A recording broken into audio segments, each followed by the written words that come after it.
It's warming up in the Quad Cities, and what better way to enjoy the sun than to go to a walk-up taco shop?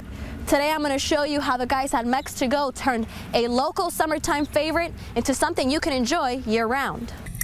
David, just this morning, TV6 viewers reached out to us concerned about the dog you see right here behind me. The picture was shared on Facebook, and many people took action to make sure this dog was safe in today's cold weather. I rode along with a Scott County Animal Control Officer. They are the ones you call when you believe a pet is in danger. Good evening, David. The technology coming to the Davenport Police Department is called the National Integrated Ballistic Information Network, NIBIN for short. It's been around for nearly 3 decades, so this technology is not necessarily new. The use of it, however, has been growing across the country.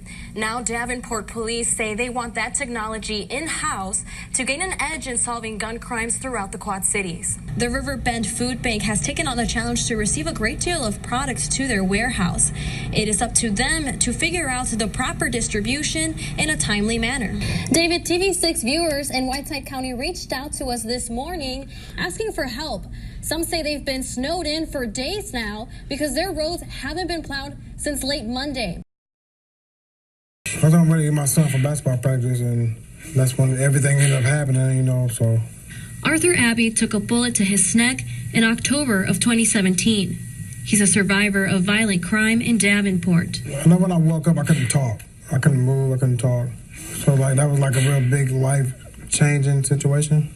The shooting left Arthur paralyzed from the shoulders down. Anissa Quinn is now the primary caretaker of her 27-year-old son. This gun violence is terrible compared to when I was growing up. I ain't never seen so much gun violence in my life. And people really don't even think about it till it does something happen to, a person you love. Never thought it'd be one of my kids. Cause I don't know, it's crazy how 1 minute you can be just up, about, and just doing whatever you want to do. In a blink of an eye, anything can change. So it hurts me that when I see my kids, I can't touch them. Trying to really cope with that, it was hard. Now it's been over a year now it's like, there's nothing I can do to really change it besides try to take baby steps to get better, you know what I'm saying? Well, I'm proud of you.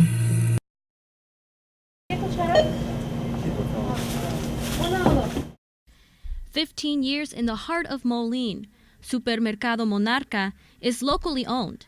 Business owner Saul Hernandez says he tries to give his employees fair wages. I pay my employees more than the current minimum once they've been with me for a while.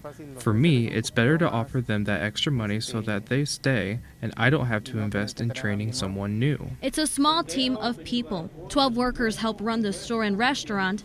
Hernandez says the incremental changes to the minimum wage won't be easy on the supermarket. That extra dollar to 12 employees, it will have an impact. It won't be a big one right now, but as it continues, I'll feel the hit. Small business owners like Hernandez have until January 1st of next year before the minimum wage increases by $1, then $1 every year after that. Price competitions can be fierce for a local grocer. I can't compete with the big stores when it comes to certain products. It's impossible for me because they buy the truckload and I purchase per box. For now, Hernandez plans on keeping prices the same for as long as possible. Only time will tell him what the new law will mean for his small business. Snow in this section right here was approximately 6 feet deep. Pictures from last week show just what Road Commissioner Jim Burden dealt with after the winter storm. It falls upon me as Road Commissioner to see to it that all the people in the township are safe in the wintertime. At 73 years old, Burden serves as Newton Township's road commissioner.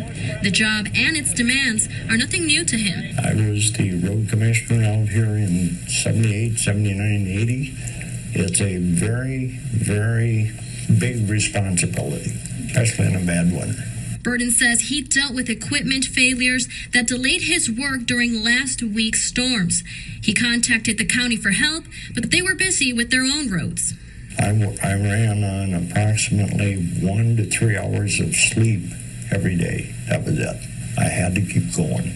fixing the equipment, moving the snow, trying to ensure people were as safe as I could make them.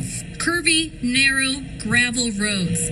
That's what you'll find in the country, and it can get dangerous. And I got off to the side, got stuck, 25 or 28 degrees below zero. There I was. Out here in the country, it takes time to try to get rid of that snow. And that's about the simplest way to explain it. But after years of experience, Burton already knows what to expect from his country roads, and he prepares well for the job. A lot of coffee, a lot of music, some nasty old cigarettes, once in a while a bite to eat. That's about it. 2017, we can say that we had a pretty pretty violent year with gun crimes. Major Jeff Bladel says the Davenport Police Department, along with other local law enforcement agencies, want to improve their processing of evidence for gun crime investigations. Today, they announced they will receive ballistic imaging equipment called NIBIN. They operate a analysis system which allows us to compare weapons, compare shell casings, compare ballistics. Here's how it works. Each time a gun is fired, it leaves a unique marking on the shell casing it ejects, much like a fingerprint. When casings are recovered at a scene, the technology will create a 3D image of the casing. And what happens is these images are downloaded, it's shared through NIBIN, which can have a national database, and then you'll be able to get investigative leads from those. More than 170 law enforcement agencies across the U.S. input gun crime data into the NIBIN database. It's the only network that allows law enforcement across the country to cooperate in solving and preventing violent crimes involving firearms. The Des Moines Police Department implemented a NIBIN system or a NIBIN process within their system. So currently, when we have an investigation to where we need forensic evidence or forensic analysis of weapons or shell casings, we have approximately a 6 to 8 month turnaround to get those results. You may have already seen the Mex to Go taco truck serving up hot meals. This season will be their 4th in the Quad Cities, and the team is preparing to open up shop. It's been our storage unit for the past couple months, but this is it, the taco truck. So yeah, hoping that at least by March we'll have that going. Even though the truck's been parked for the winter, right next door is a replica where the kitchen is still steaming. Yeah, this is our little taco shack. It's a little not as tight as a taco truck, but it still emulates. Yeah, it emulates what we do in a taco truck. Same system.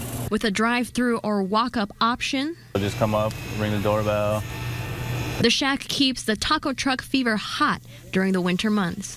Thank you very much, man. But when taco truck season comes around, A lot of people, count on us to be there, and they've been asking about if we're still going to do it, and we tell them that we are, because we've been there for a couple years now.